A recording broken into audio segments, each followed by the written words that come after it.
Well, there you go. Whatever that is. My favorite part. You know what my favorite part of the show is? What's that? I get to just say clusterfuck a lot. Oh yeah, it's like sure. Welcome to cluster. Welcome. You could even try and say it sophisticatedly. I just use the word sophisticatedly, so that kind of takes me out of the running. But clusterfuck, it doesn't work. But it's fun to try. Yeah. Well, my go-to when like I'm iffy about the audience, I call it cluster fun. I mean, also good. Yeah, that's my fun. No, that's cool. I like that. That's my when I'm not sure about like the audience I'm with, and then when I'm with my people, I'm like clusterfuck. I mean, obviously. And to all the peeps. So hey, actually, while we do this, why don't we got the Chicken Cod Genesis NFTs are going on sale tonight? Do you mind if we play a little video explaining that? Oh yeah, I want to see that. I want to. Yeah. I do. I actually want to see that because I've been actually pretty pissed that I haven't been able to keep up with all my Uplift stuff because I got everything else going on. Right. And I'm seeing like little bits of shit, and I'm like, not shit, but stuff. And I'm like, damn it, I'm missing things. So there is a significant amount going on. All right. So this will give you all the details on that tonight. If you're watching this already, there's 9 people here already. That's awesome. Please share this out. Throw your wax count in the comments, and we might get you an NFT gift. And yeah, I think Recurrier and I are just gonna go and tour the Uplift like we always do. I was thinking maybe like just doing TP and like dive bombing people. Because there's a bunch of cool people in game right now. Anyway, so enjoy. Quick and dirty one, Corey Cottrell, the Uplift.World, visionary. The who, what, when, where, and why, go! All right, there's a Genesis NFT sale going on for Chicken Caw. Chicken Caw is going to be doing a land and rail sale pretty soon. That Genesis NFT sale is going to be going on tonight at 8 p.m. Eastern so that everybody all over the globe has a decent chance of getting in. That's one. Number 2, there's going to be level 1, level 2, level 3 NFTs, the same as there was for the Genesis map. They're going to have cooler names, and I don't remember what they are right now, but I just remember they're cooler. So check that out. Be exactly the same as for the Genesis map. If you hold the level 1 NFT of the Genesis NFT, and you get 3 rail from Chicken Caw in this upcoming sale, it should be in a couple weeks, then you're going to get a free piece of land in London. And yes, it's random. And no, it's not weird random where you get to pick. It's actually random. Or we call it, London, whatever. Now, the level 1, and this is really, really critical. You're going to want this anyway. And my mind's melting. I know. Just wait. We're not even half done.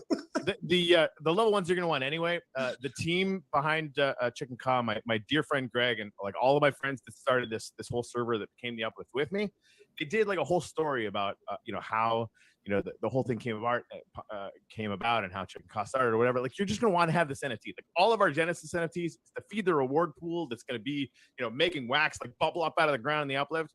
You're going to want these things anyway. They're collectibles. Are we going to be working to imbue them with value over and over and over again for the rest of the time? Yes. But don't ask us what the next one's going to be because we're not going to tell you. So level 1, you get some free land in London if you have 3 rail that you buy for the Chicken Caw sale. Again, coming in 2 weeks. Level 2 is going to be... there's more? Oh, yeah, there's more. By the way, that's mint on demand. The level 1, buy as many as you want. And I can assure you I will be buying a lot of them. Level 2, there's only going to be 1,000. They're going to be a little bit more expensive. That's basically, you're just going to get double rail, right? So if you have one of these things in your wallet and you get 3 rail from Chicken Caw, it's going to be 2 pieces of land in London. That's awesome. Now, is there going to be different, added benefits to this? Maybe a community drop? I don't know. Probably, right? We did a ton. We did so many added benefits to the initial Genesis run. We're always going to do that because we love doing that. It's really fun. See the posters and the London posters. Some people got really lucky with those. They're hyper rare. Okay, that's the level 2. And the level 2 is actually a gratitude message from the CK7, the Chicken Caw 7.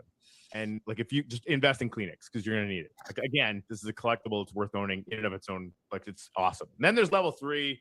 Wait, level 3?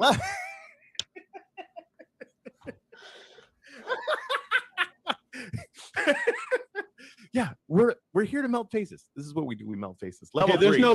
There's no level 4 though, right? There's no level 4. Okay. No level 4. Although I kind of want to mint one now just to see what happens. Like, we'll just mint one. It'll be, this conversation will be the level 4. It'll be like 18 million wax or something. Anyway, so the level 3, this one's gonna have awesome value.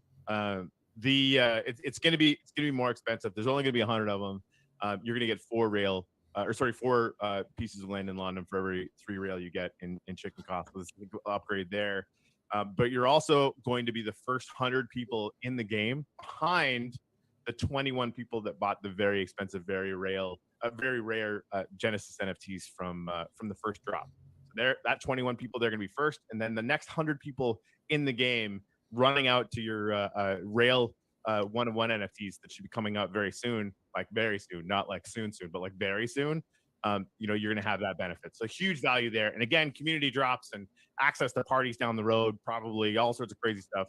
And that collectible is really fun too. And I'm not going to tell you what it is. Whoa. Okay. When and where? It'll be go to the Uplift.World. And that's always the best way to do it because Dennis is amazing. It's going to be listed there 8 p.m. Eastern Standard Time tonight. It's not going to surprise me if the sale page is there earlier. You're going to be able to go there, check them out, read all the details that will take less than, you'll be able to get into more details than just now. The Uplift.World, 8 p.m. Eastern Standard Time tonight, which is the 2nd of April. Not investing advice. This is purely for entertainment, fun and gain, folks. Do your research, your homework, but I would set your alarm clock. Be there or be square. Chicka!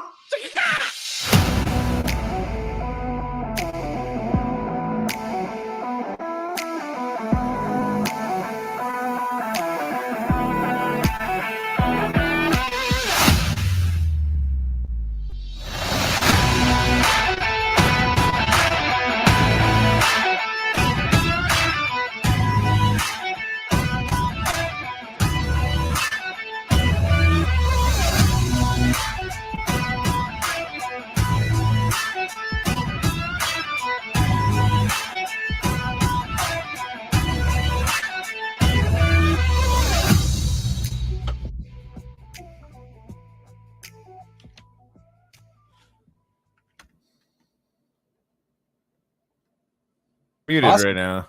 So yeah. So now I'm gonna go get that. So I gotta go get a bunch of those. How much what's the prices on that, or is it? So they're more or less wait? going to be the same prices as last time, except that I think the super rares are still going to be 10,000 wax, which is significantly higher than what they were initially. Yeah, that's not a little bit. It's bonkers, and we made it bonkers on purpose. But yeah, so the level 2 I think is around $100, which is what it was last time, and the level 1 I think is like around 10 or something like that. Okay. Yeah, Dennis was finalizing that. And again, the page should be up like relatively soon, so you can get all the details you'd ever want to get in written form instead of me ranting and blue space getting melted. Although that was super fun. Nice. Yeah, it's gonna be good. So I really, unfortunately, missed pretty much everything on the break the server day because I had to do IRL stuff. So there was no avoiding that, which kind of stunk. I'm really pissed about it, but I heard a lot of good stuff. So that's all right. And then there's been a little bit of building going on at Metaphors, but me and Kushbud have been talking about what we're going to do over in Cluster 2, which is what's Cluster 2's official name? Gratitude. It's Gratitude, right? Yeah, it's Gratitude. Yeah. So in Gratitude, basically, we want to set up essentially Minecraft school or Minecraft University, or we're going to come up with some kind of name for it. Yep. And basically, the whole area is just going to be a resource for anybody coming in that needs to like figure some stuff out. And since we're due north out of the hub, basically you go straight north to the top of the map and we'll be there. And then you just come there and figure out all the basics, figure out the things you need to do, figure out how certain things work. There'll be some resources there to help you get started. So basically that's what it's going to be. Or if you ever need resources as time goes on. This was kind of our vision a little bit, but not totally this for the Metaforce and Crypto Monkeys Land a little bit in Genesis. But now that that's going to be creative, it a little bit is not as important. Fair enough. We'll still have that, some of those things that we'd already built, because we already built them. So why not? You can learn in creative maps still. Right.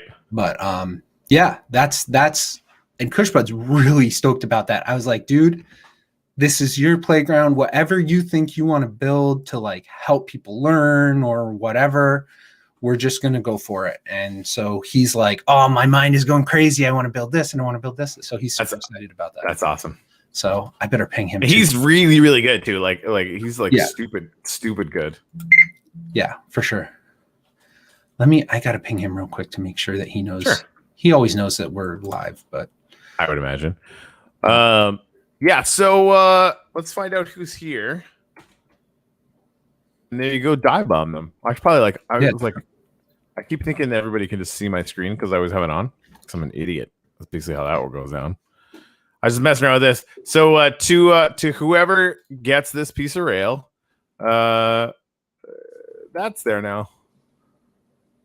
It's kind of fun. It's a little rarity level.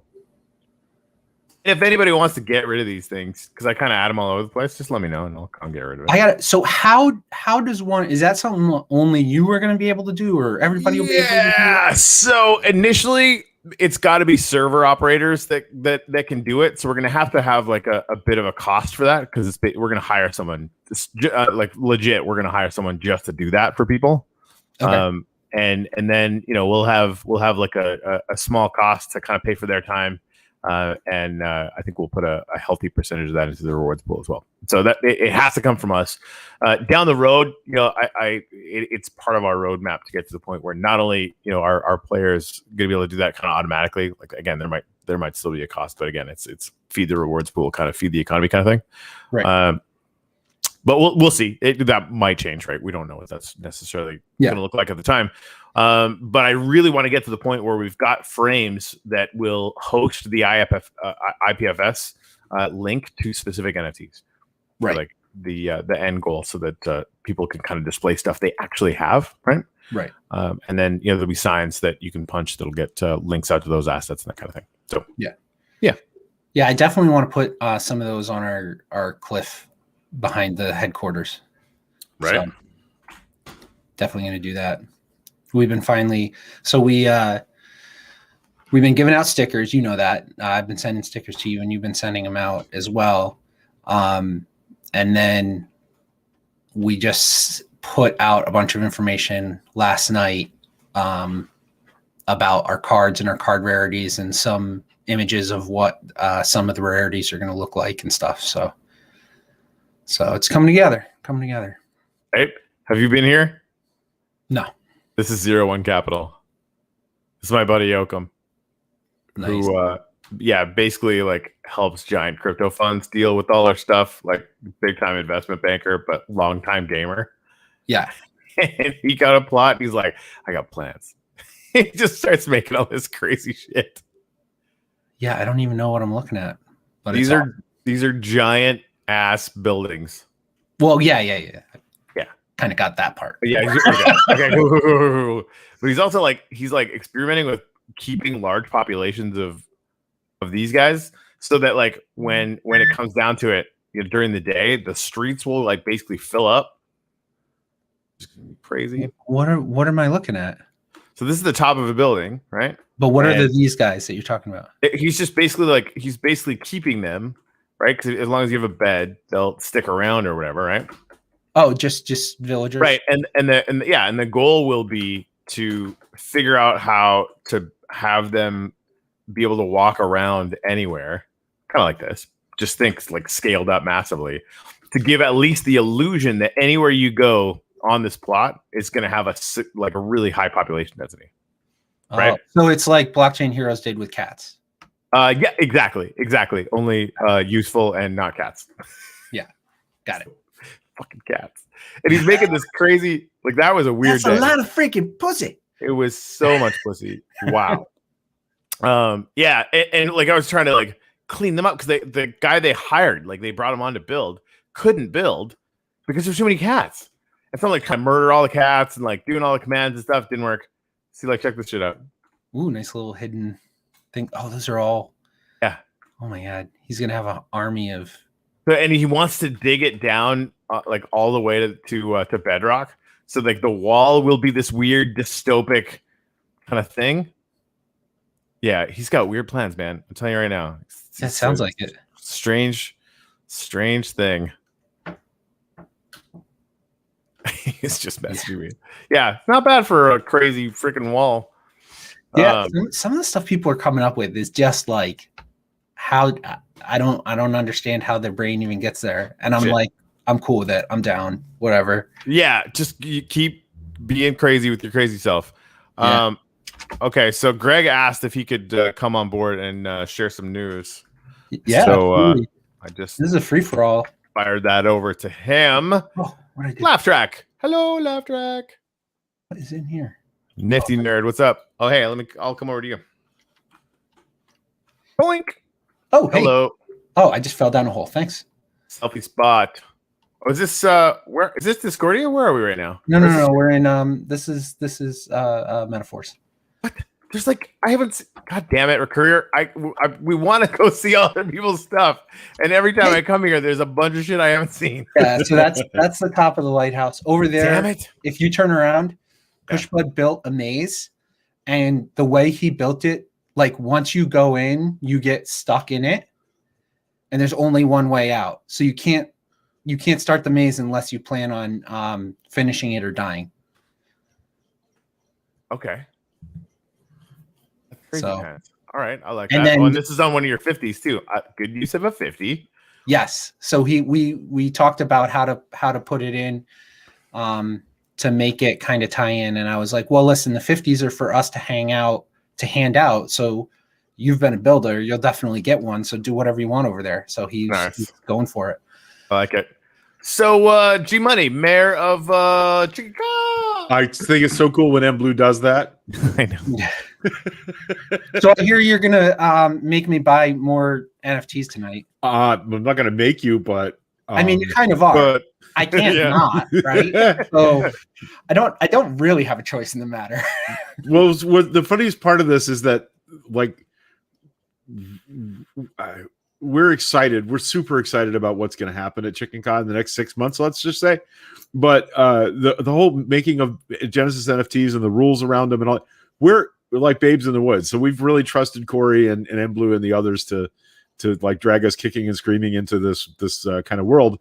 So this morning we started asking a bunch of naive, dumb questions like, hey, could we give away something extra to some of the they're like, yeah. So we spent the day like polling each other about what we're going to do.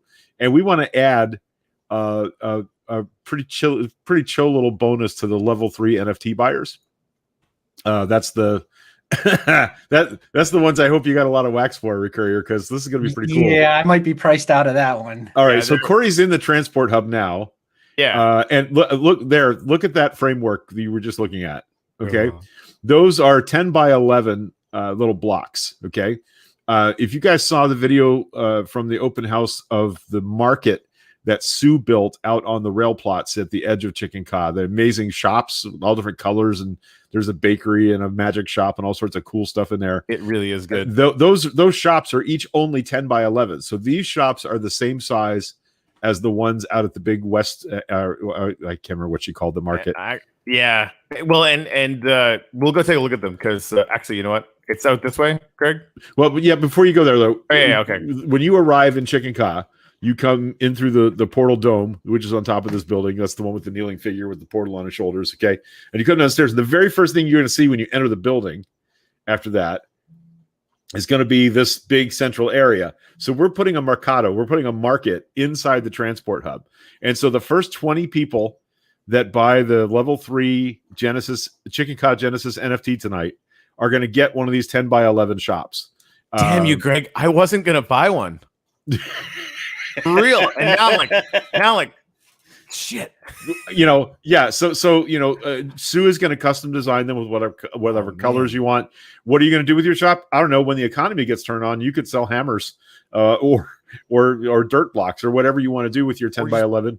Right. Or put up a billboard or you whatever. could have Corey put custom NFT visuals up inside the room so you can click on them and go buy NFTs. So people that sell NFTs might want these shops.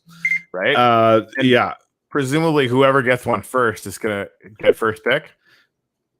You know what? I would assume that would be the case. Well, if they're going to be minted by number, then number one will have first pick, second pick. The two-story, the only way to get that many in one block there was to two-story them. And we're going to make that look like, how in New Orleans, the sidewalks are covered with balconies from the spaces above them.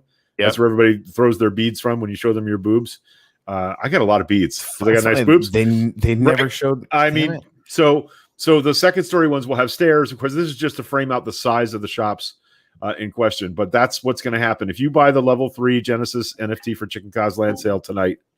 Well, I would assume you have to do it tonight. The first 20 people to buy one are going to get one of these shops in the Chicken Cause transport hub thrown in, because we're just knocked out by the generosity of the people in this community, and this is something we can give back. You won't have land rights like to the sky or to the minerals, but it's a place for you to put a presence up for your business, for your amazing photos of marmots, whatever it is you want to put in there.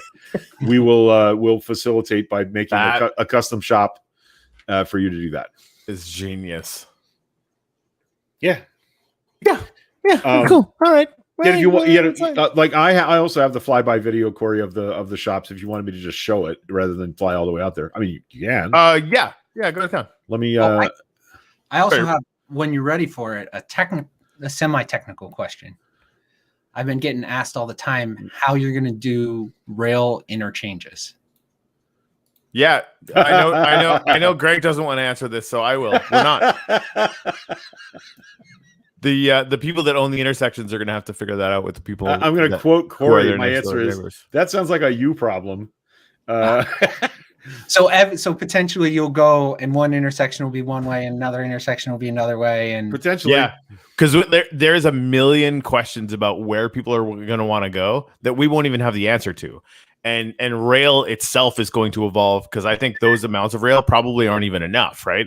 So people that want to be actual rail moguls, I think that's a thing that categorically has to evolve on its own. Elon Musk says the best part is no part and the best rule is no rule, and that is my answer. Okay, so this is a flyby of the market. This is amazing. Let me pause this. It's worth noting that what you're going to see is on the width of a rail plot. It's actually, I think, 2 or maybe 3 rail plots long, but all of this is fittable on a rail plot. These the width of these buildings, and these shops are the same size as what we're going to build for you in the Mercado, and probably with this much detail, just not this tall. Right. Yeah, I mean, this is in the middle of the road. We kept talking, you build like a little house, you build a little shop. Well, this is what that looks like if you get a few of them put together. I think the rail plots are going to end up being like the Ponte Vecchio in Florence, like long strings of shops. Yeah. Builds and cool statues and fountains and everything. Well, else. And then multiple levels. Right. There you go. So that's what. That's great. So that's the size of the footprint of the shops that we're going to give away in the Mercado. We're fine with people wanting to custom design something. Sue's going to help people do that, but they just can't be real tall because we have a limited amount of ceiling space above. It's not outdoors. So that's my news for the day. And I'm sure M Blue's probably running around going, because he was freaking out about the bonus level before. So. Yeah. No, I'm stoked about that. And now, I hope there's I have to unstake wax for this. You fucking fucks. Well, you're not going to get it done by tonight. Well, we're not going to sell out. Honestly, these are the Genesis NFTs. The last one we did lasted for a really, really long time. The level 1s are going to be mint on demand. We're going to let that sale run for 10 days. The 100s are 10,000 wax each, and you don't get a huge benefit for that. I mean, it's 4 rail per 3 land, so it's not insignificant. And we're going to be letting those people in the game, first after the 21 that came before it. So Morton nailed it. I will build you a shop of 100% sea lanterns. Even though it's in survival, how are you going to afford that? I'll figure it out. I'll figure it out. I have a secret stash. Oh, well, that makes sense. Yeah. So like they're collectibles. They're going to be used for community drops, that kind of thing, right? But and again, like all the proceeds from this drop go right to the rewards pool, just in case you're new and didn't know why we were doing these Genesis drops.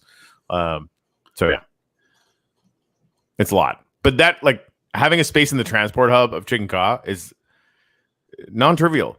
Like that's right. Like that, those you'll be able to. And again, like once we get those surveyed out, that'll be an NFT, and like that might be worth 10K. Like that, like we don't know. There's no way for us to know that, right? Because like maybe nobody's going to want to be near Greg. They are all going to want to be near understand Greg. that. No, they are, because it's awesome. So, but every map's going to have a transport hub, right? No. No, some of them are gonna suck. Greg built this himself, by the way, in case you were wondering about how this goes. I mean, they're all gonna need like teleport hubs, basically, right? But are they all gonna be like this or innate? Well, and here's the thing, Greg, you probably just created the standard, because now, like, if gratitude doesn't do that, well, aren't they dumb? But I kind of hold on. But was this hub built in? This hub was built in creative. Yes. But it's a survival map. Yes. It will be, yeah. I see. Yeah. We had a head start. So have a head start, it's true. Let's say for the purposes of transportation hubs only, will there be opportunities to have similar types of help for those maps? Huh. Well, because it's only for the community. It's not for an individual's profit. My philosophical idea here was, and this is my idea, this is not policy, was that if it was for a community build or something that benefited the broader community, then someone with op command would have to be able to help. So because that's the way all the rail got placed. Right. So here's what I'll say, and I'd like the community to chime in on this, right? Because I think there's going to be different opinions on it. I'm envisioning now that each one of these maps. Who is this guy?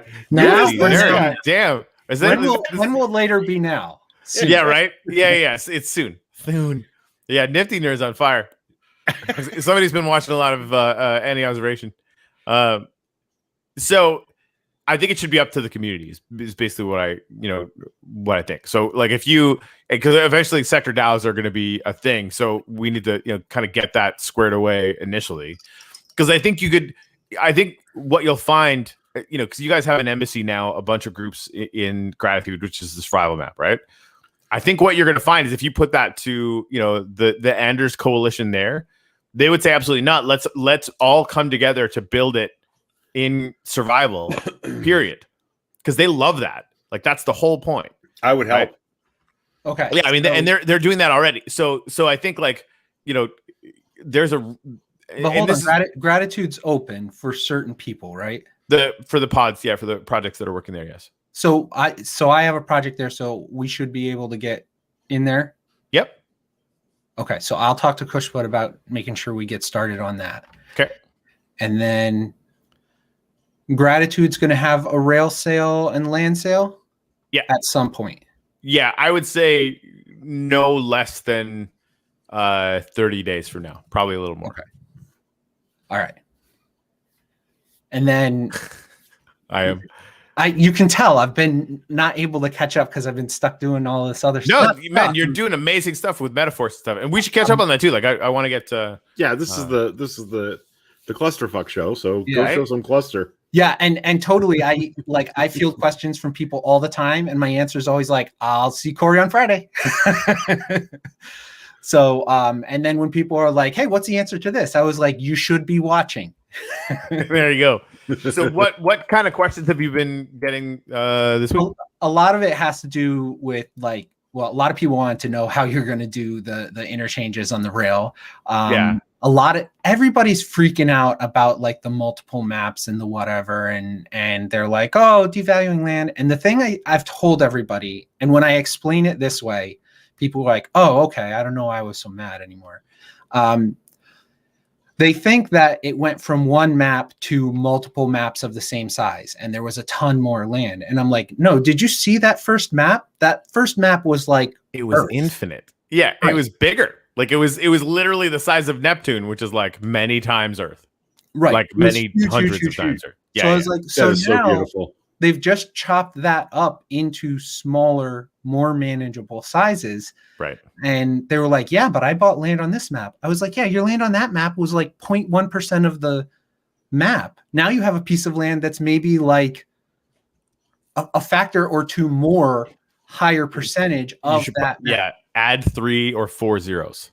Right. So like it like the factor differential is so you actually really have big. More land. Yeah. And then it's significantly. Like, yeah. So and can I blow your mind? Not just my mind. Oh. Sex. So talking to Yoakum, who's building that crazy dystopia thing, right? He wants to have just really, really intense population density. And so we were kind of mulling over, what that would be, as far as, just making a smaller map and keeping the same price, or, doing the variants where we, increase the price. Because he's got wants to make a financial district, right? So there's going to be a process through which, people can basically start bootstrapping their own maps if they're very large projects, right? We actually have some really big music artists that are considering doing a similar thing. And so, he's trying to figure out how to do population density. And so finally, well, what if we just went vertical? Because we can make regions vertically, right? So if you go to Decentraland, you get a 16 by 16 meter plot. It's really adorable, right? Like the lowest one that we have is 50. Until Greg made this like super, population density 16 or 11 by whatever in Chicken, which is really cool. So I went to Dr. Wayne, who is our, he basically programmatically now with software can generate the maps that we use with all the regions on them. They used to take us a really, really long time doing each one of the regions at a time. And so I asked them, why couldn't we do 50 block by 50, 50 by 50 cubes instead of squares and sell them all and then do rail vertically? So create rail infrastructure that we can plop in to each intersection that would run vertically. So, and it's, envisioning like a walkway up around it that would be a big stairway, but also like, water elevators that'll go up and down by 50s or whatever. And so that's going to get nuts. So, and I think that's going to happen. And the reason why I think that's going to blow minds is because it's going to 5x at a minimum everyone's land value. And that's probably another thing I shouldn't say, but if we start building vertically, people are going to realize, oh shit, I actually own that entire vertical column, right? All 255 blocks of it. So every rail plot, every land plot, everywhere, right? And especially on the rail where density is going to be more or less kind of assured because of the increase in rewards. It's a whole thing. It's a whole thing. And again, these are just the ideas that we've had in the first month. So nice. I'm answering questions about the land sale. That would go on in every server, or that would be a specific server? So that would be a very specific server with a specific set of strategic partners of ours, and we would be setting that cost in partnership with them. Right. And again, our main concern anytime that we release new land, and you got to remember too, like Decentraland has 90,000 plots right now. We've got 7, right? And so I'm not worried about inflation right now, although that is a concern that we have. One thing everyone should know is that when we put stuff on sale, we're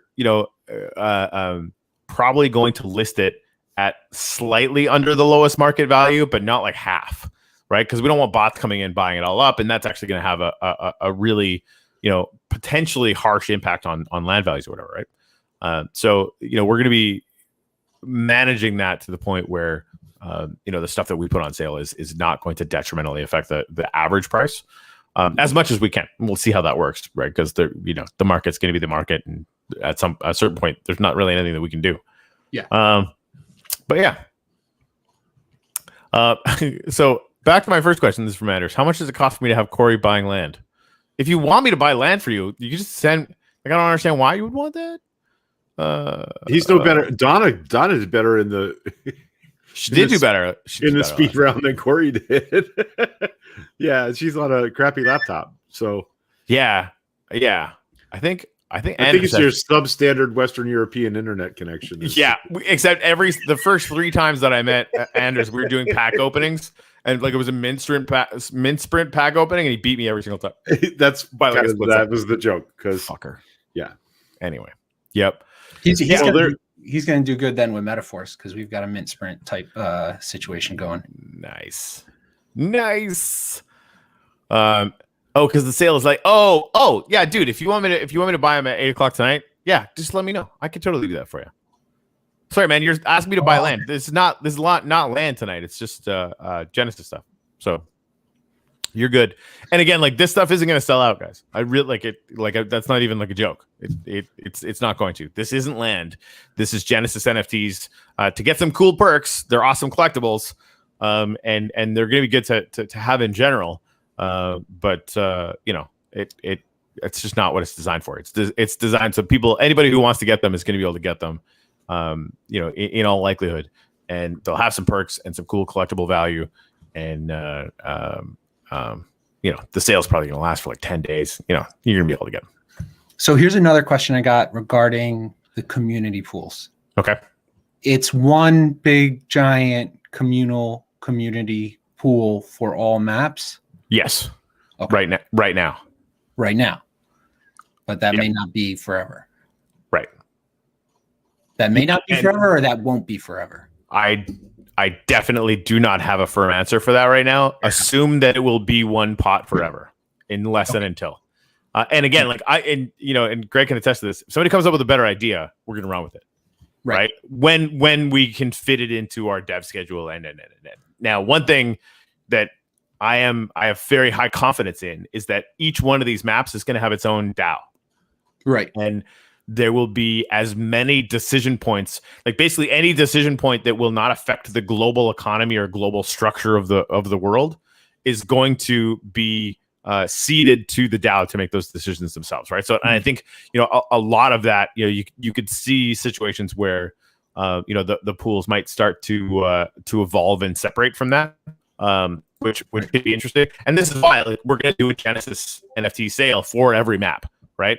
And it's all going to go into the same pool, because a lot of people put into that. It's going to be really, really good. And again, with the picture hanging, that's going to be helping the rewards pool, right? A percentage of everything we get on the secondary market is going to go into the rewards pool. So my goal, looking at the economic structure of how all this stuff works, when there's platform level, you're engaging with us on an economic thing as Uplift the company. Is going to be going in to build the pools, and then if we did separate it, then it would just kind of require management and all that kind of stuff, right? So from a pragmatic point of view, we're just going to keep it all in one thing. But it's a very interesting question to me as to whether or not we would separate it out, and if we did, maybe by how much or whatever, right? Yeah. What else? That's a good question. I like it.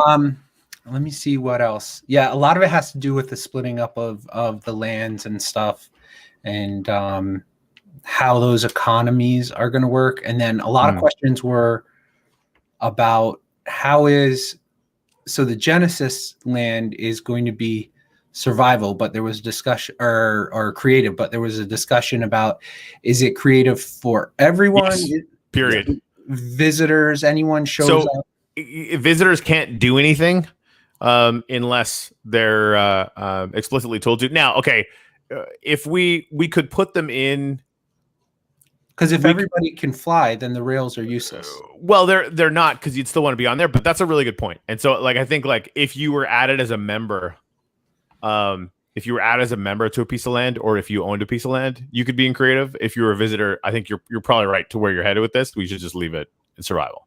That way, you could provide food, you could do whatever. But yeah, no, I mean that, because we do at all times, we want to make sure that the rail is getting used, as much as possible.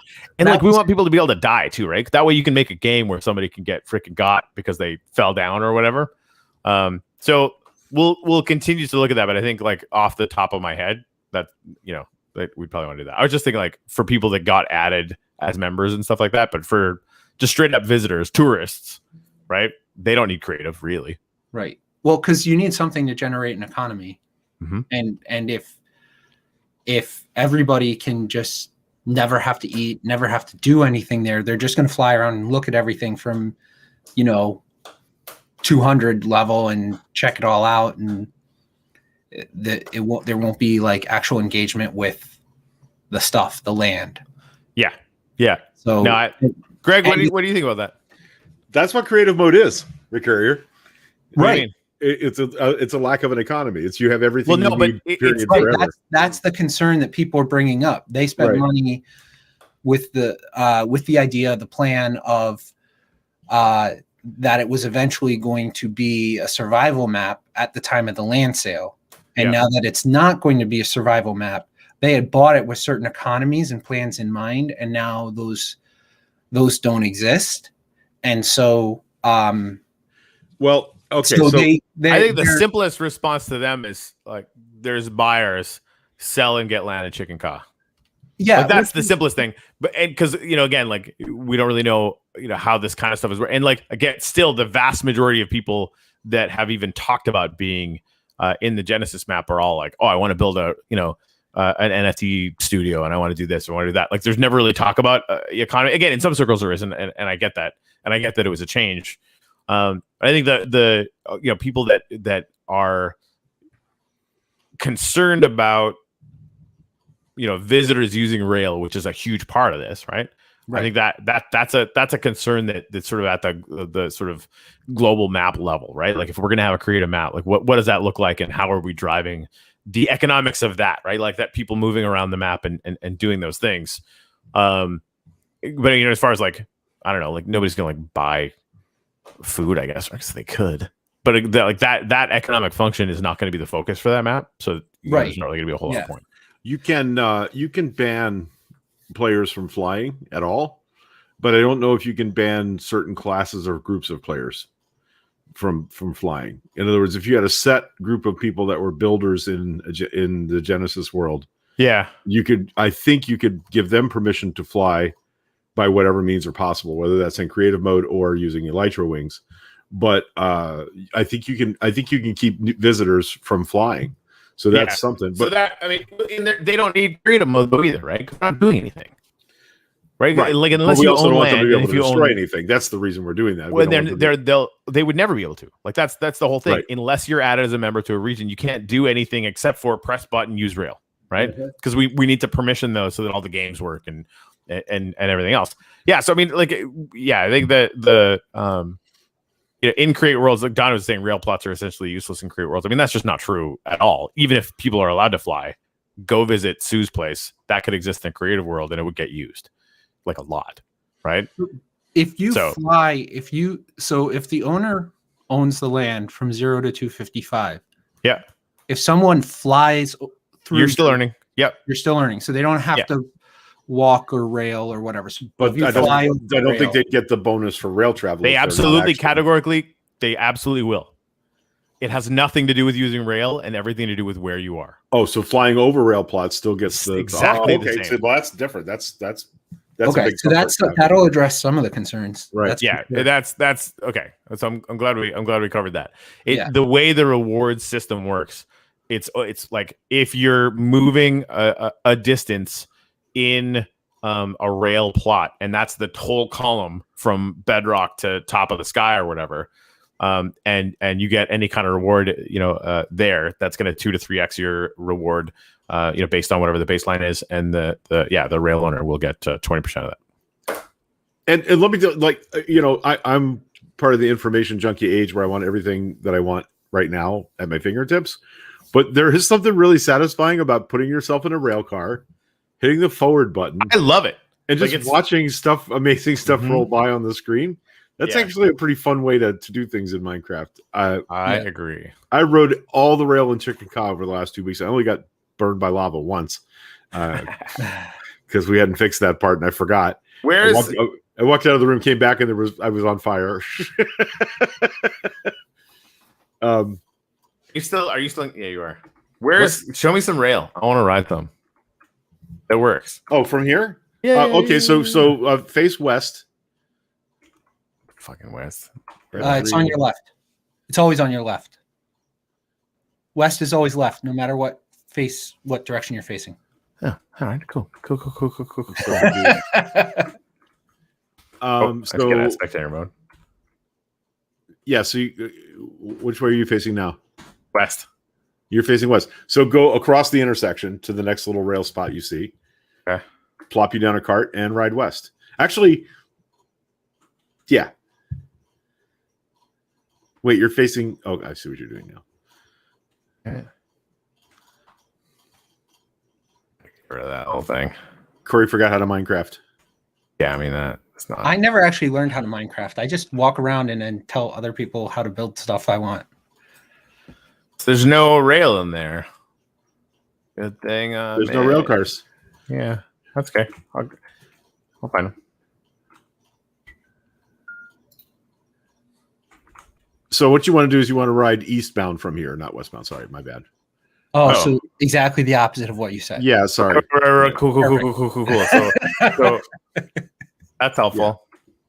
Yeah, I made signs, but apparently I didn't even read the signs. So Good. So off you go. So when this gets to the next major intersection, you'll have to hop off and go across the intersection again. Hands.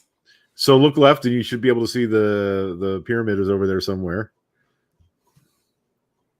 Probably. Yeah, we're not going to chop down the rainforest to facilitate the view. But I found out too the my internet connection has been garbage all year. Like we're actually having to call Atlantic to come in and fix it. That's awful. Yeah, it's terrible. You'll see, like every once in a while, you'll see the rail stuttering. That's on my end. There you go. There's that's the cat's butt or whatever. Yeah, the ocelot butt or the llama. I can't remember which one that is. Oh, Anders llama. Oh, it's a giant llama too. Right. Yeah. So which Logan was asking which ones are creative and which worlds are survival. So Genesis, the first community cluster map is creative. City Center or Center City, need a better name, is going to be in creative. And there's only going to be a wedge of land that's going to be available for purchase there, probably in a few weeks. But the prices are going to be really high. I suppose I say, and the prices are going to be really high. I think there's a lot of people who already want to get them. And then Chicken Caught, which of course is the Genesis NFTs for that are going on sale now, and the Land and Realkey should be within a week, maybe 10 days after. It's going to be full survival.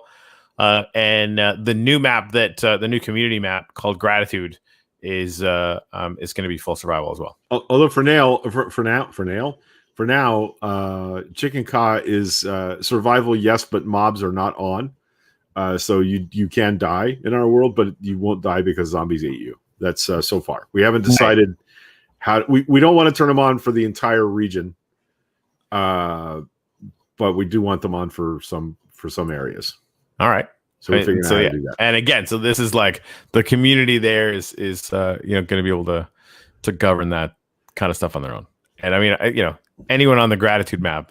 Now I have a question about survival versus creative that I've been asked and I don't know the answer to. Okay. Let's say that you're a visitor to Chicken Con and you don't have any permission to do things, right? Yeah. What happens if you get attacked by a mob? You're dead. You can't kill mobs. Right. You're dead. Huh. So your only option is run away or die. Yep. I mean, ask everybody in Gratitude. They're getting jacked. Yeah. Oh, look, cow on the tracks. I think you're coming up on the loom. And all I that stuff. I think I went north though. Oh yeah, maybe you did. This doesn't look. Yeah. Yeah, I didn't keep going in the same direction. Although I should have, because there's a lot of cool stuff over there. Anyway, whatever. See, so any observation? I've requested anti-mob laws for all Gratitude maps, so anyone can attack mobs anywhere. Right, and again, if Wayne can figure out the permissions such that works out, right, then game on. Right. Okay.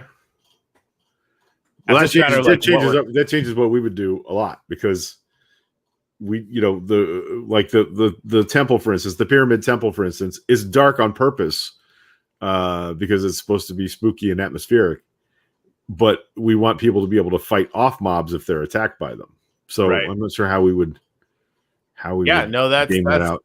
That's interesting. And so again, like feature request, So in case anybody thinks that we have this all worked out in advance. No, of course we don't. Here's proof that we don't. No, and we I think can't, people right? realize that at this point. Yeah, well, and this is the thing. Like, there's so many variables. And then when we were talking to Jonah about it initially, Jonah wanted to create a kind of thing like this.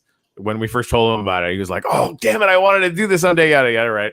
Oh, and so he was like, he wanted to balance it all out initially, and I just stood completely, totally against that because you actually don't know. Like, I don't know. Nobody freaking knows the best way that all this stuff is going to work out. And so, it to me, it's an evolutionary organic process that, is going to evolve the best possible version of this. Right. And evolution is not always fun. It's not always easy. And sometimes people get stuck on llamas. It's just the way it is. Right. Cow. But that's part of it. Oh, and I'm really excited that I got past that cow without getting jacked. Why is this still also confusing after weeks of explaining? Because it's an organic evolutionary process. Yeah, well, it's all right. It's all new, right? Yeah, there you go. That's the way. You're this is the way. Yeah. It's yeah. There's you're right. The loom is there. Yeah, like we're figuring this stuff out. I think as quickly as anyone could. And bootstrapping it to make sure that people get in line. Because that, to me, anything that slows down the speed with which we can get people like Recurrier and Cushbud and Greg and the CK7 and Anders and getting their creative freak flag on. Like, if anything gets in the way of that, it better be a make or break the whole world thing, or I'm going to run right through it and we'll figure it out later. Yeah, right. And that's not always without casualties, right? But at the same time, like there's a reason why we're all here and why we're all excited about it, and it's because we just kept pushing forward. Right. Chicken Cot tourism note: that skeleton statue that you just passed. Yeah. If you were to hop off the train there and walk down the trail, there's a KFC. What? Ka fried chicken. There's a chicken restaurant down there. No, I don't even believe it. Sorry about that. Sorry about the mine cart. Luckily, like, you guys have fixed them all up so that it's gonna collect itself at the other end. Yeah, we build those cart collectors at the corners to Donna's laughing about. Okay, so see the little trail? Yeah. Okay, between the loom and the giant statue, who has a name and I can never remember what his name is. Banners. Oops. Okay. Yeah. Down the trail there. Fried chicken in the quaint village. KFC. I mean, that's okay.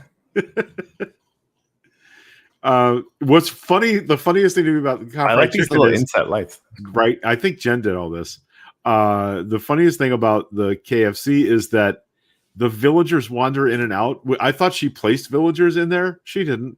They just walk in and out because there's workstations in there. So there's NPC villagers walking around in the KFC all the time. I don't know why that's weird. Yeah. Straight ahead. Yep. There you can see the building because it's got a giant stone chicken on top of it. Of course it does. It does. So yeah, there's a restaurant.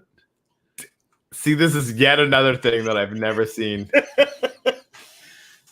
Please wait to be seated. Okay. All right. So the villagers just wandering around in here. We don't know why. We didn't put them there. Oh, and there's above you. There's a dispenser, and I guess if you walk under it, eggs drop out and chickens hatch in the building. So it's so we use only the best free range Chicken Cot chickens here at KFC.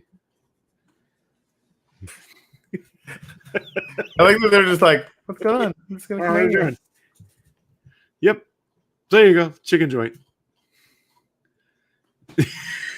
Okay. So is it a restaurant that serves chickens or a restaurant that's run by chickens? I'm not. Who knows? Oh, hello. Villagers sleeping in the park. Yeah, that's crazy. Why not? Yeah. That's crazy pants. Yep. So, all right, go ahead. I got another question. With the Wax wallet sign in and associating that to a name, Is that like a one-time deal, or you can change? So right now, it looks as if it is. If you sign up for that and you whitelist that transaction, there is no current way on the Wax Cloud wallet, and this is on their end. Oh, hey, that's where my thing went. To go back and kind of undo the automated bit of it. Okay. Right. And so like Wax Cloud Wallet is clearly going to fix that, but right now you can't. But from our perspective, you will absolutely be able to change which username you're associating with which Wax account. Right. It's just a matter of like, will that exist right now? Probably not, because of the way that the Wax Cloud Wallet is working right now.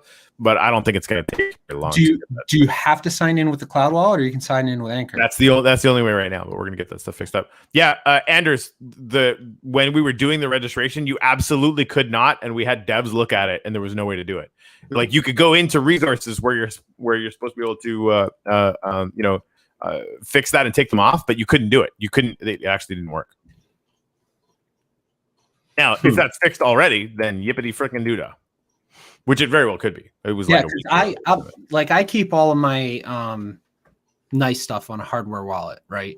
Right. My Alien Worlds land and all of my keepers go on a hardware wallet, which I think anybody who has really high asset value should consider that. Right. And we want to make sure everybody's using one-off email addresses for don't use emails and email passwords that you've used anywhere else for the Wax Cloud wallet. Right. Kind of an obvious pants kind of thing. Do your 2FA. Like we've heard of people losing their stuff because they got an email address and password, because again that's all you need to log in from some other hack or whatever, and manage to clear out some people's wallets or whatever. So you need to have the 2FA.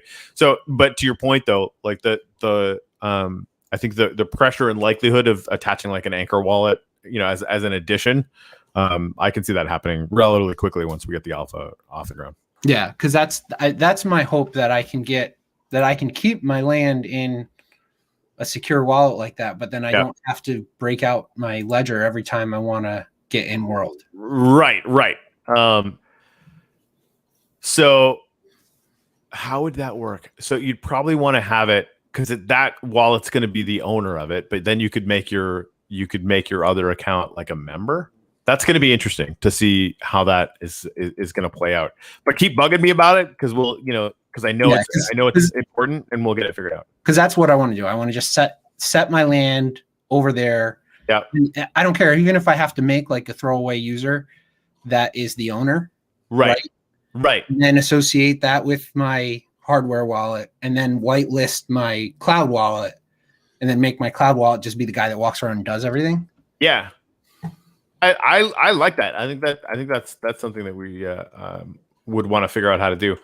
And again, like that's just a matter of I think once Flo, who I believe would be our dev that would be handling something like that, he's gonna his headspace is gonna be a lot more free in 2 weeks than it is right now. Yeah.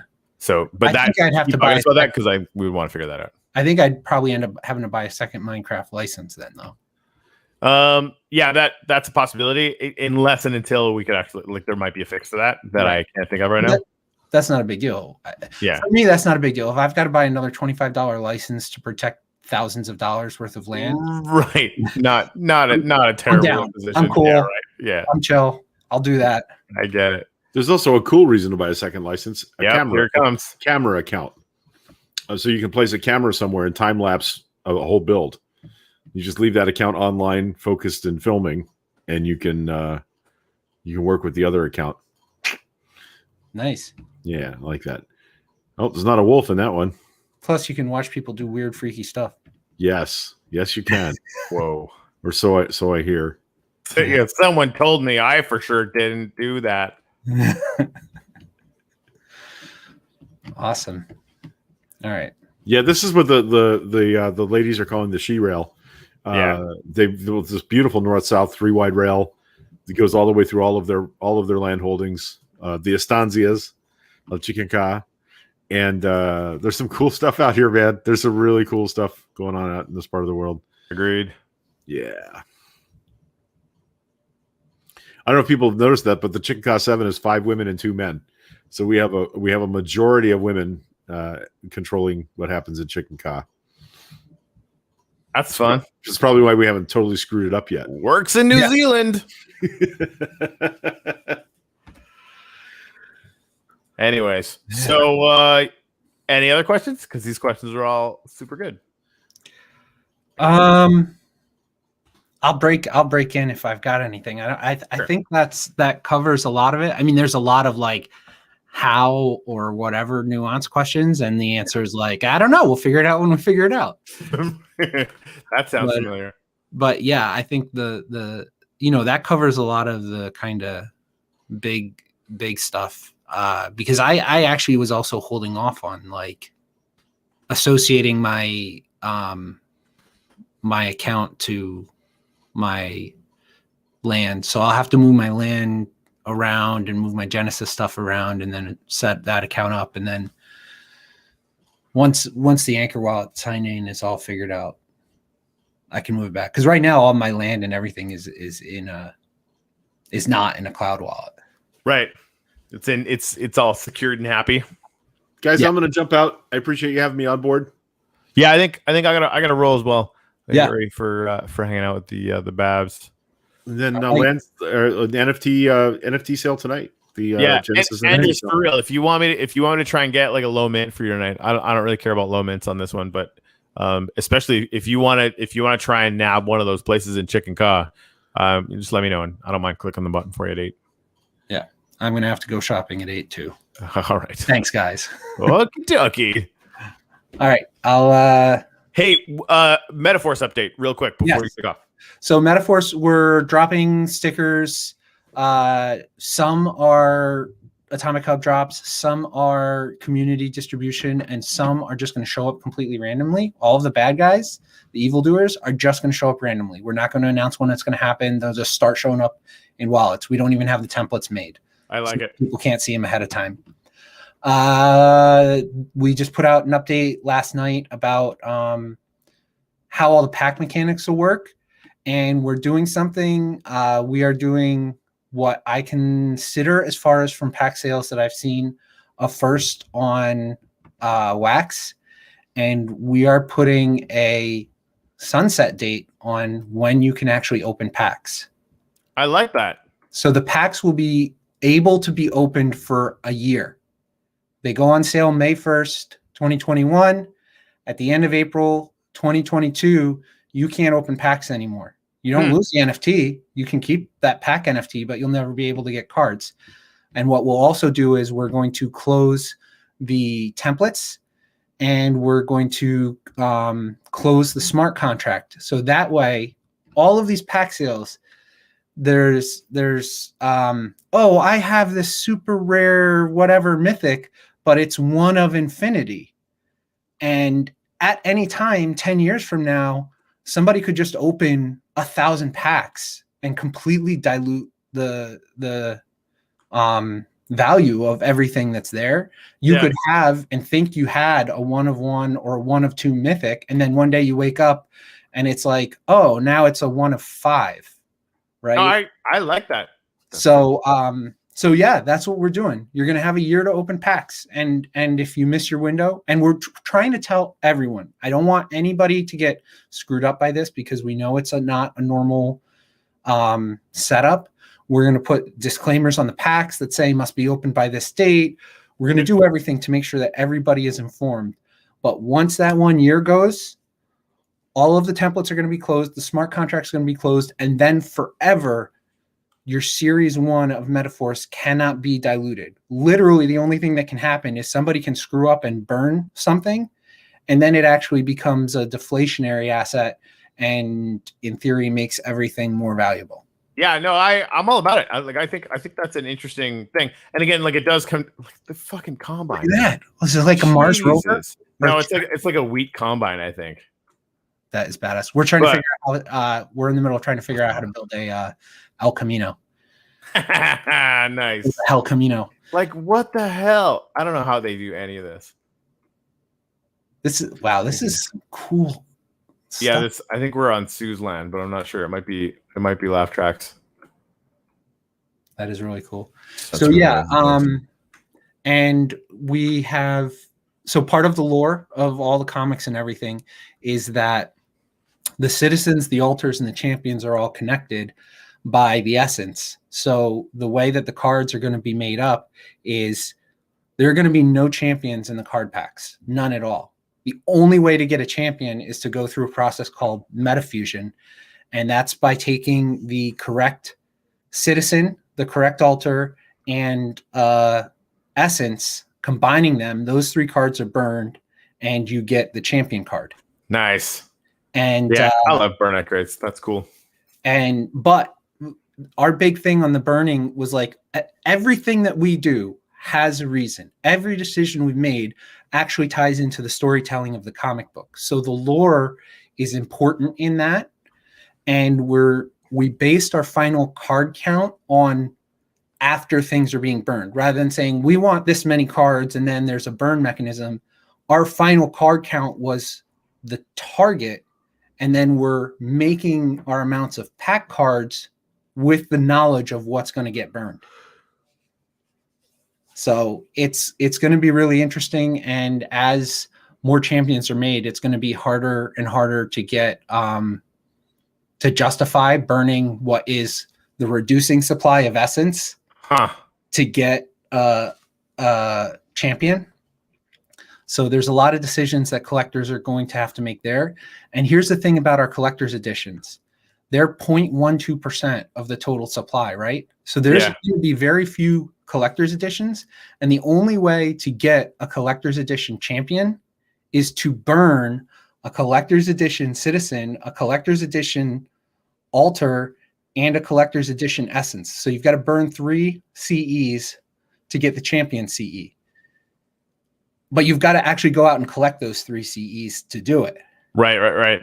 So yeah, I mean, I like you guys have you've thought this through, and I love how much lore is going to be around. I love how like the tie-ins that you're going to be doing, in world here in the Uplift and elsewhere, right? I mean, you guys are going to be doing some stuff all over the place, which is really cool. It's going to be good.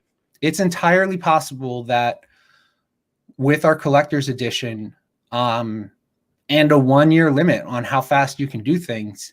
Yep. Some of the people that end up with collector's edition champions may be one of ones. That's crazy. So and once that closes, right? As soon as all those smart contracts close, if you have a 1 of 1, instantly its value skyrockets because nobody can ever dilute that by making mint number 2. Yeah, I mean, from a collector standpoint, I mean that sounds like well, you got me back. You're having to buy some stuff, and now clearly I'm gonna have to buy some stuff. Damn it. This is gonna be good. Yeah, you don't want to miss it. The FOMO is real. Here's a question, and I do have to go because I promised my wife we would go for a walk after this. But so how much do you think, because crypto winter is coming, right? And we're planning for that already. Yeah. And I don't think, not for, I think October, November, December at the earliest before, anything comes down. And I think it actually might take a whole other year, whatever. We know it's going to happen, right? Bitcoin's going to finally have the, exhaustion crash up, it's going to be completely mental. People are going to be making 10 grand an hour or whatever for a hot minute. And then it's going to get tired, and we're going to see the other end of that. How much do you think that's going to affect the NFT market? I actually just heard an interview about exactly this topic, and the person being interviewed, it was on, I think, the Nifty show. Okay. And he kind of made the point. He's like, it's a completely different market than the fungible token market. Yeah. Because if you want to dump your fungible tokens, you need to have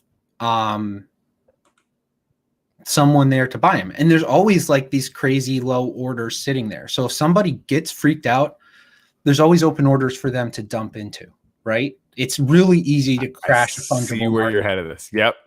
But with NFTs, each different one is different. So it's very difficult to crash the market. It's just people won't buy it. So you won't be liquid for a period of time. And then once people start buying again, it'll get a little more liquid, but it's not, it shouldn't be as volatile as I was thinking, like, even as a project, right? Because I think now, like, the NFT space is completely nuts because, you know, Ethereum's gone up in value. Like, people have, like, what to them is a lot of, you know, money locked up in Ethereum or whatever, literally locked up in some cases. Thank you, gas fees. So I get that, right? And like the, you know, and that I think we're only at the beginning, like we're at the knee of the curve of how silly that's going to get in the NFT market right now, right? Mm-hmm. Which is going to be really fun for a lot of people. But I think in terms of like, what does the Uplift look like, or what does Metaforce look like? Like, what are we releasing? You know, let's say a year and a half from now, you know, when the crypto market is cooled, and I keep thinking like, you know, fiat rails are coming for NFTs. Like that's just it's gonna be a thing that happens, and I think it's gonna be a thing that happens relatively quickly for onboardings. I mean, there's some projects that have it now, right? So then it's just like, you know, if you're a game or a project that's producing value and people want to buy it, then the price of Bitcoin is not going to be relevant, right? Yeah, like we could weather it from that end. And I think your point is really well taken too. But I was like, I have, and again, like we're not going to know until we know, but I really wonder like what the sort of what the opportunity is for us in NFTs, you know, when the rest of the crypto market cools, you know, and I don't get to ponder what you just said. For us, we're a comic book company, right? We're making comic books, and right. Some of the other collectibles are going to be a part of that. Yes, we're going to have card series that we're going to sell that are going to be fun to collect. Yes, we're going to have clothing. I'm talking to some clothing people now, and nice. There's a whole bunch of other stuff. Actually, the same guy on Etsy that you guys are using. I think. Oh, cool. Yeah, I think, he's really good. And really fun too. Yeah, I bought from him too. That's actually, I got this from that same guy. Nice. Right there by my. Nice. So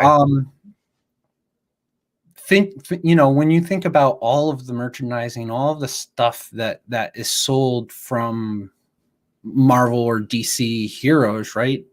Batman stuff or whatever, those people don't care if the economy's going good or the economy's going bad. If another comic book comes out, they're going to want to go get that comic book because it's only going to cost a few bucks. It's not going to matter, right? Right. So so that's why we're so dedicated to this being a comic book series. You're going to finish one issue and then you're going to want to know what the next issue is. And it's not going to come into your brain like, well, I don't know. I might only want to know what the content is in the next issue if Bitcoin stays above the 90-day moving average. Yeah, right. Exactly. It really shouldn't matter. I think it's going to be, you know, as long as Bitcoin is in its bananas phase, it's great for us, right? Like I think that's really good. But yeah, it you know, when it decides to fade, you know, when and if, and you know, this is a big if, but like when an altcoin or the altcoins go down 95%, which is common in you know, a crypto winter, like 90 in NFTs, and like NFT buying is not going to stop. Right. And again, it's going to slow and I think down, yeah. Right, but like it'll slow down to like normal crazy level as opposed to where it is now and where it's going to go, which is going to be, you know, maybe 5 or 10 times as crazy as it is even now. Yeah.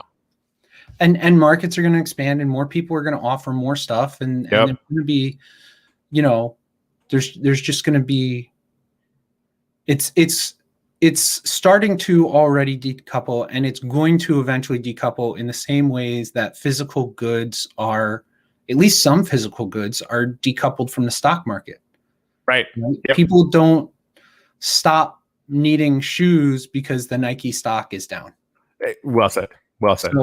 So people, and I know NFTs are not something you need, but we're moving to a point where more and more of the world exists on a digital platform. Yeah, I don't like the NFTs as currently constituted. You don't need the NFTs as they could very well exist inside 24 months could very easily break that rule. Right. So if things like your plane ticket and your movie ticket and the things that you buy right now that you hold as a piece of paper or sometimes will come digitally, but if you drop your phone in the toilet now, you don't have that thing anymore, right? Those things are all going to become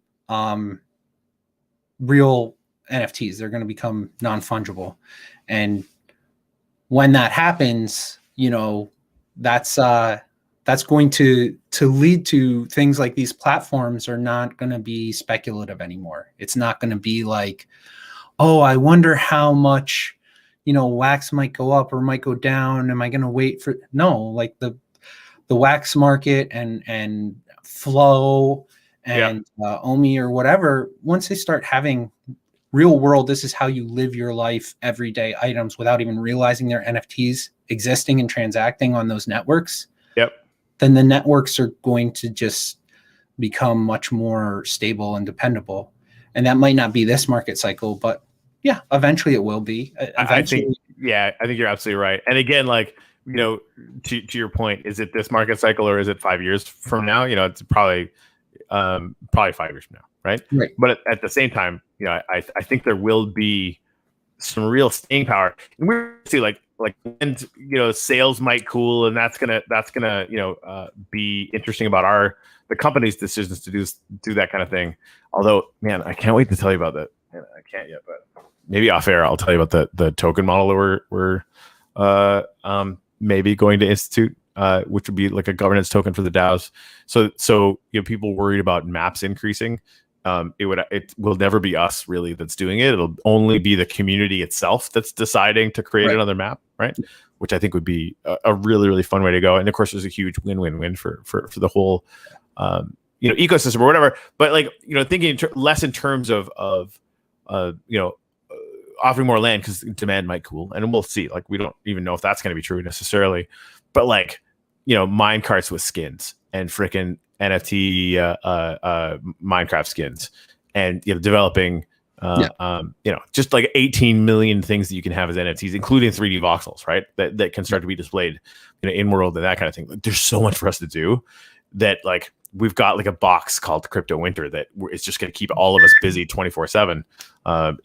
Just making the world more rich, right? Anyway. I'm trying to do some of that stuff now. I mean, I've got with one of my other brands, which is more just my little indie brand, Upland Comics. We're playing with all kinds of stuff it's not artwork. I mean, it's kind of arty looking, but we're playing a lot with functional NFTs, and we did a whole March Madness tournament where you bought an NFT ticket, and then you're going to win an NFT when you win, and those NFTs will be backed, and you do whatever you want with it. You keep the NFT, you burn it for the wax that everybody bought the tickets for. Fine. We're making little share certificates for virtual games or virtual properties and virtual businesses in Upland, where there's all kinds of stuff that we're doing utility NFTs very quickly. It's fun too, like that stuff is moving so fast that the SEC can't stay ahead of it. Right. But like when you start fractionalizing businesses like that, that's SEC territory. Right. But this is happening so quickly that like I don't even know if they're ever going to understand what's happening. Like by the time they do, it could end up being so ubiquitous that they're just going to have to make new kinder laws to the whole systemics of it, because it's just going to be unstoppable. Well, and I specifically read up on that because they didn't want to get into issues with that. And is, if you say, hey, this thing represents part ownership of this business, that's an SEC thing. If you're especially if you're buying that, and then that entitles you to a portion of a business. If you're like, hey, here's a game, and a couple of us are all gonna work together in this game on this virtual thing, like here's a thing that you can hang inside of that AR game that says, hey, I work at such and such thing that we're opening in there, well, that's not, I don't, I think you're right. I think, and I think there's, because there's no actual business there. There's no, there's anything. Right. We were, internally we were talking about, a lot of this stuff because there's a lot of interest in fractionalizing the NFTs or whatever. Right. And so where we're going to draw the line after talking to a bunch of really cool lawyers, anybody who wants to split their NFT up into smaller NFTs and sell them off, you're just making smaller NFTs. Like it literally doesn't matter. Where it becomes an issue is we're going to split all these things up, and you're going to get basically a portion of any revenue that's produced by this area or whatever, right? And again, like we could actually make the argument that that's fine, kind of in the way that you did. There's actually a few different ways to make it, but we don't need to, right? All we can say is like, there's going to be a leasing contract that we have nothing to do with, that will eventually exist on the blockchain. That's going to work, right? And until then, the splitting service that we will provide, where we basically take like a 200 by 200 and like make it 4 pieces or whatever, right? Is going to be really easy to do, and then you just have 4 assets and you can sell 2 of them. Like it literally, it doesn't matter. So that's going to be fun. Anyway, do you have anything else before we break? No, go see your wife, man. All right. I think somebody. Are you paying me with snowballs right now? I'm not. Oh, is that Kush Bud? Oh, that must be Kush. Yeah. Mother. I knew he was going to show up at some point. All right. All right. Well, say hi to that guy for me, and we'll see you guys on the other side. All right. Later, man.